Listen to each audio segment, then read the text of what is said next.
Ano yung isang bagay na na-experience mo na kung saan parang hirap na hirap ka or lugmok na lugmok ka, pero nakabangon ka? Paano yung ginawa mo para makabangon ka sa challenge na yun? Ay. Tumawa ka. Alam niya.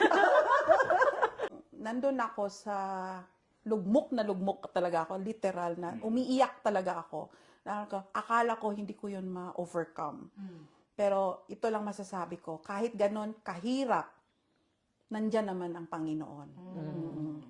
Mag-rely kayo sa Kanya. Kasi hindi natin kaya kung atin lang talaga yung strength sa Kanya. So, yun ang ano ko na kahit anong challenges na ma-encounter nyo sa buhay nyo, mapamilya man, matrabaho, sa, ano kayo, magdasal kayo sa Panginoon. Kasi lahat naman tayong mga Pilipino naniniwala sa Diyos. Ako, literal talagang especially yung mga challenges, lahat na nakakilala sa akin, ang kwento ko, alam nila yon. Hindi ko na lang isa-isahin ko dito. Kaya lang, paano ako nakasurvive sa Czech Republic at hanggang 23 years na ako dito at nagkaroon pa ako ng ganitong services dahil yan, nagdasal ako.